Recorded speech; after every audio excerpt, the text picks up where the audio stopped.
Recording in progress. Olá, pessoas! Mais uma vez aqui na Contramão, e o tema de hoje é: as pessoas gostam de você do jeito delas, né? E para a gente começar a falar sobre isso hoje, eu vou começar com um ditado muito antigo: ninguém é igual. Então, às vezes, a gente fica pensando que as pessoas deveriam ser do jeito que a gente acha que deveriam, especificamente falando no sentido de que elas deveriam gostar da gente do jeito que a gente acha que é. Só que assim, às vezes isso não acontece porque, como eu falei no ditado antigo, né? Cada um tem o seu jeito. Às vezes a pessoa é limitada, não consegue evoluir ao ponto de ser recíproco e dar aquele retorno que realmente ela deveria dar ou que você acha que ela deveria fazer, né? E aí entra vários comentários, vários pensamentos ao redor disso. Vai ter pessoa que vai falar assim: ah, mas você não deve fazer algo esperando algo em troca. Você deve aceitar, porque às vezes a pessoa é assim, ou então que a vida é assim.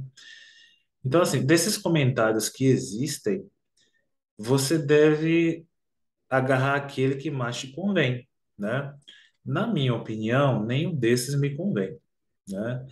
Hoje, há algum tempo, eu agarrava alguns, e o que eu realmente prendo hoje, né? O que eu vejo assim como mais sensato, é que eu aceito a maneira como as pessoas demonstram o afeto delas por mim, né? Agora, como é que eu posso dizer? A minha relação falando disso, né, é que vai dizer se eu estou fazendo a coisa certa ou não. Então, por exemplo, você pode me dar uma resposta que eu não acho muito boa. Então, eu entendo que é o seu limite, mas dependendo da resposta que você me der, eu vou estar mais próximo ou eu vou estar mais distante de você. Por exemplo, se você me dá uma resposta que eu acho condizente, que é mais preciso com a que eu dava, a que eu daria, quer dizer, eu vou ficar mais próximo de você. Se você me dá uma resposta que está abaixo da que eu daria, com certeza eu vou estar mais afastado de você. Então, assim, eu vou falar uma coisa aqui que parece ser, assim, que eu quero ser mais que os outros, né? Mas assim, eu sou o parâmetro, entendeu? Eu sou o parâmetro para tudo. Então, se a pessoa faz algo que eu faço, ou melhor, então eu fico mais próximo da pessoa. Se a pessoa faz algo abaixo do que eu faria, então eu fico mais distante. Posso estar errado? Pode, mas cada um conduz sua vida, na é verdade? E hoje eu conduzo a minha desse jeito. Mas o que eu queria falar aqui não era exatamente isso. É em relação àqueles filhos que assim não reconhecem o que os pais fazem por eles, né?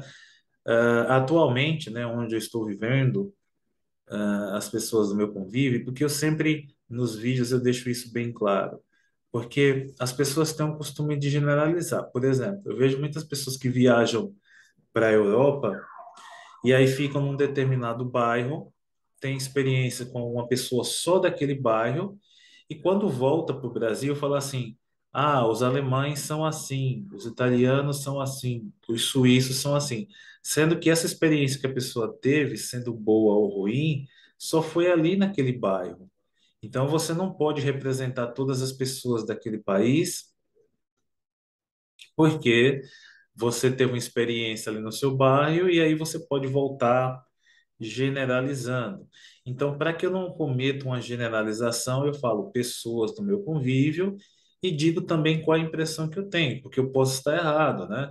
A pessoa pode estar querendo passar uma coisa, mas ela ainda não tem esse domínio entre sentir e usar a palavra de maneira correta para expressar o que ela está pensando, e devido a não ter esse ajuste, esse alinhamento entre o que está sentindo e o falar, passa uma ideia totalmente errada, como também eu posso estar interpretando de maneira errada, né? Então, por isso que eu sempre falo, no lugar que eu convivo,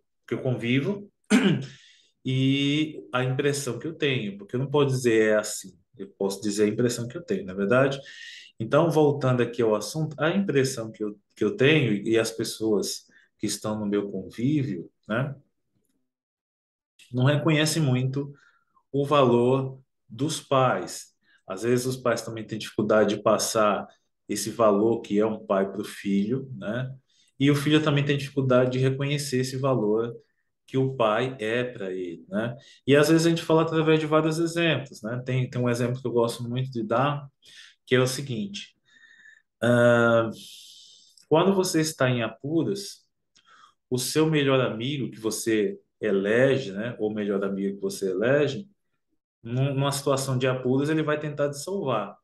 O seu pai e sua mãe, ele vai tentar salvar, não, ele vai tentar salvar ele próprio. O seu pai e a sua mãe, ele vai e salva você. Então, esse instinto de pai e mãe fala mais alto. Então, ele te salva. Claro que tem gente que tem pai e mãe que nem liga, mas aí é uma exceção, na verdade. Eu estou falando da questão geral. Numa situação de perigo, o seu pai vai lutar por você, a sua mãe vai lutar por você e o seu melhor amigo não. Aí talvez não seja nem porque ele é ruim, é porque existe esse instinto cultural de proteção de pai e de mãe. Então eu vejo isso como mais um motivo para você dar valor aos seus pais, à sua mãe. Até porque é uma coisa que eu acho muito triste, né? Eu vejo muito também, aqui no lugar onde eu vivo, a mãe carregando o filho, quando o filho ainda é o recém-nascido, aquele instinto protetor, não deixando que nada aconteça com ele, se importando com ele, mesmo a gravidez sendo indesejada, num momento que não é oportuno, sendo a pessoa nova ou já com certa idade, mas você nota aquele instinto protetor de mãe, né? Aí eu fico me perguntando, em qual momento da vida essa relação mãe e filha, né? E pai também se perde ao ponto entre mãe e filha não se entender mais. Porque quando o filho ele é recém-nascido, existe aquela brincadeira que a mãe faz com o filho, de jogar para cima, de fazer aquela brincadeira de que mãe faz com o recém-nascido e a criança ri. E aquele sorriso da criança é uma coisa mágica ao ponto da criança responder, como se ela estivesse dizendo: Olha, você é a minha mãe, eu reconheço isso e eu estou muito feliz por ter você aqui comigo. Uma ideia hipotética. Então, eu fico me perguntando, em que momento essa magia se perde ao ponto do tempo passar e você vê uma filha que passou por esse processo que foi o que é mágico, né? Da mãe brincar com a filha recém-nascida e chegar numa certa idade em que a filha já pode andar sozinha ou sozinha e não conseguir mais se entender com a mãe, né? Da mãe falar uma coisa e a filha não entender mais e não querer obedecer, não querer mais seguir a mãe. Em que momento isso se perde? Em que momento, o que foi que aconteceu de errado que essa magia que existia entre mãe e filho se perdeu, né? E eu fico pensando também, e a tristeza que a mãe sente, porque às vezes a mãe lembra desse momento em que ela se entendia com a filha, que ela era uma recém-nascida, que ela cuidava, né? E quando a filha aprende a andar, ela não consegue mais se comunicar, ela não consegue mais falar uma palavra que a filha aceita, que a filha ri com aqueles olhos de admiração, igual ela faz quando a mãe brinca com esse filho, com essa filha, quando ela era um recém-nascido, não é verdade? Então, por que que isso que ela não consegue mais, né? E o pai também. O pai, ele chega, eu já presenciei pais chegar assim, não, isso aqui eu vou levar para minha filha. E falando essas palavras com muita força e com bastante orgulho. Então, em que momento isso se perde para que o pai assim não consiga mais falar desse jeito e que para a filha também, ou o filho não consiga olhar para ele ou para a mãe com esse olhar de admiração, com aquela felicidade que o filho ou a filha olhava quando era apenas uma criança de colo, né? Então, eu poderia citar aqui vários exemplos, né? A má influência da TV, porque geralmente a maioria dos filhos nascem por acidente, de uma gravidez indesejada, e aí os pais, para que não falte nada para esse filho, trabalham muito demais, e aí quem acaba educando essa criança é a TV, é alguém que o pai deixa ali para cuidar desse filho. E aí, sem o pai perceber, essa comunicação que existiu, esse laço, né, vai se perdendo. Ou seja, ele não esquece quem é o pai e quem é a mãe. Mas aquele vínculo de se entender num sorriso, num olhar, vai se perdendo à proporção que o filho vai crescendo, porque ele vai começando a entender, através da TV, dos meios de comunicação, da escola, dos amigos que ele frequenta, que a relação, a vida é diferente, né? E aí, o momento que o pai tem de reverter isso, um aprendizado errado, que ele aprendeu com um colega da escola que é errado, que ele aprendeu num celular que é errado, que ele aprendeu na TV que é errado, o pai não consegue reverter, porque a hora de reverter é aquele momento que todo mundo senta na mesa para jantar, para tomar um café junto e um almoço junto. E hoje, na maioria das famílias, isso não existe mais, né? Cada um almoça sozinho, cada um vai para o seu quarto, cada um vai fazer o que quer. E os pais não entendem que esse momento é o momento que eles têm de reverter um aprendizado errado fora de casa, né? De colocar valores no filho para que esse laço de respeito não se perca. Porque fica parecendo assim que o filho ele só fica fiel ao pai ou à mãe porque o pai consegue prover casa ou, falando de maneira geral, o sustento, né, do filho. Então ele sabe, ó, esse é meu pai, esse é quem promove meu sustento, meio que inconsciente. Mas na questão de concordar em relação à opinião, essa relação não acontece mais, não é verdade? E ainda falando um pouco sobre esse assunto, especificamente da mãe da filho, né? Do filho e da filha, que a mãe carrega nos braços e que se comunica com ela, fazendo aquela brincadeira igual a mãe faz com o recém-nascido, e a criança ri por estar feliz ali, por saber que aquela é a mãe dela, que vai cuidar dela. Quando ela sente que ela perdeu essa maneira de se comunicar, e aí o filho cresce, e aí surge uma gravidez indesejada, a mãe, eu vejo também que a mãe, assim, tudo é impressão, tá? A mãe tem uma oportunidade de viver aquilo de novo, só que agora com o neto, né? E aí fica bom para todo mundo, porque geralmente na gravidez indesejada, como foi indesejada, não foi pensada, né? As meninas ainda querem mostrar que ainda estão vivas, que ainda querem sair, não tem aquela convivência não tem aquela consciência de que agora tem que fazer o papel de mãe, não. Quer, é mãe, mas ainda quer mostrar que, por exemplo, ainda continua.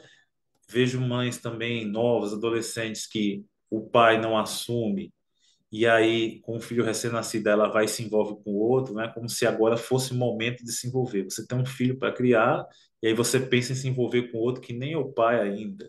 Ou a bagunça que fica. Bom, mas eu não estou aqui para julgar. O que eu queria focar nesse assunto é, então a mãe ela vê uma oportunidade de viver daquilo de novo, aquele momento que ela sorri e brinca com a criança, e a criança ri com admiração para ela, mesmo ela sendo avó, né? Então, ela sente de novo aquela coisa boa da criança recém-nascida olhar para ela e devolver um sorriso bonito, né? De que está feliz.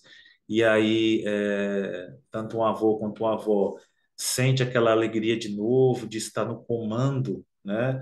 De estar dando educação, de ter, receber aquele afeto, de, por exemplo, dar um conselho e não receber uma palavra dura de um filho do tipo, você não me entende, você não sabe o que você está falando, e ao invés disso receber aquele sorriso, né, de carinho, só que agora é do neto. Então eu vejo isso também. Para continuar falando sobre isso, aí eu vou contar uma história que se chama Frango com Batata, né? As pessoas que me conhecem sabem, já contei essa história, que é o seguinte. Existia uma família que na casa deles só se comia frango com batata no almoço, né? E aí, esse garoto que cresceu lá, cresceu comendo frango com batata, casou e foi fazer sua família.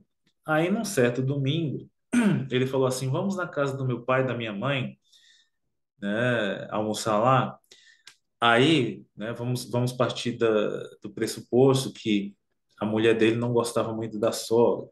E falou assim, de novo na casa da sua mãe, para chegar lá comer frango com batata, eu já tô de saco cheio. Ele falou assim, não, mas vamos lá, né? É minha mãe, eu tenho que ir. Aí a esposa, para fazer uma média, vai. Aí no caminho ele falou assim, vamos apostar que chegar lá na sua casa vai ter frango com batata? Aí ele falou assim, eu também acho que vai ter. Quando ele chega lá, adivinha qual era a comida? Frango com batata. E aí nessa conversa vai, conversa vem, aí chega aquela história, aí, por exemplo, a esposa do marido que não gosta muito da sogra e fala assim: Oh, minha sogra estava com saudade, aquele fingimento todo. E aí a sogra, eu também, às vezes finge, às vezes não, porque tem sogra que se dá bem, né? Com a nora. E aí, a sogra, que bom que vocês vieram, né? Eu fiz o prato que o seu marido adora. Aí ela falou assim: é frango com batata? Ela, é frango com batata. Ela, que bom. Só que a nora não odeia frango com batata, mas ela come porque é comida, né? E para fazer a média ali na família. E aí, conversa vai, conversa vem, sempre tem uma lavagem de roupa suja. E aí, o pai fala assim: ah, toda vez que você vem aqui, come frango com batata. E aí fala uma coisa ruim que magoa o filho, né? Aí o filho, para não deixar por menos, né? E também, às vezes, já é cultura da família, assim, dá uma alfinetada. Aí ele fala assim: bom, pai, já que você falou nesse assunto, eu também vou falar uma coisa. Eu vim comentando no caminho, né? E fiz uma aposta aqui com a minha mulher que quando eu chegasse aqui a comida ia ser frango com batata. E chegamos aqui, era frango com batata. Mas nada contra o frango com batata, tá até gostoso. Agora, uma coisa que, ó, alfinetada agora, uma coisa que me incomodava quando eu era pequeno, já que estamos falando da minha infância, né? E você me fez aqui passar vergonha de algumas coisas que eu não queria que você falasse. É, eu sempre gostei de frango com batata. Mas quando eu tô com a minha mulher, eu também falo que às vezes enche o saco, né? Só frango com batata, frango com batata. Mas o pior de tudo não é isso, não é comer frango com batata todo dia. Teve uma coisa que me surpreendeu, que foi o seguinte: uma das coisas que me incomodava quando eu comia frango com batata era que tinha uma coisa que me irritava muito, que era quando você, pai, chupava o osso, né? E fazia aquele barulho chupando o osso. Isso me irritava. O frango com batata eu até gostava. Mas você chupando o osso me irritava muito. Nossa, não leve a mal, né? Mas como a gente está lembrando aqui de histórias antigas, aí eu vou confessando algumas coisas assim. Aí ele falou assim: mas hoje eu notei que o senhor não comeu nem osso, nem fez o barulho, que foi, não gosta mais de roer o osso, né? Aí o pai chegou assim: não, meu filho, sabe o que é? É porque naquele tempo a situação era difícil aqui em casa. Então eu roía o osso e chupava até fazer barulho para pegar a melhor parte do frango e dar para você. Então aquele barulho é porque eu me esforçava por você, entendeu? E aí eu lamento se eu fiz barulho chupando o osso, mas era entre eu chupar o osso e você, eu preferia eu chupando o osso que você ficasse com a melhor parte do frango. Então por você eu chupava o osso porque quase não tinha carne nenhuma, né? E eu tinha que pegar assim explorar o último pedaço de frango que tinha no osso e chupar, porque era quase carne nenhuma. Então o filho recebeu essa lição de moral, né? E ficou morto de vergonha, né? Porque ele achava que ele não entendia que o pai estava ali se sacrificando por ele, né?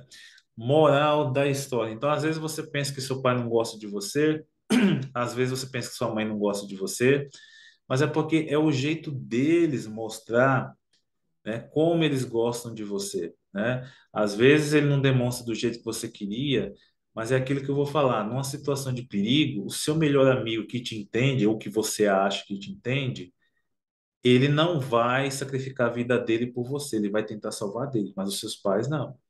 Os seus pais, ele vai proteger você do que for, porque isso é cultural, né? Existe essa cultura de esse instinto protetor do pai e da mãe com o filho, de tirar o filho de apuros, né? Talvez ele não fale, olha, quando você precisar, seja o que for, eu vou te salvar.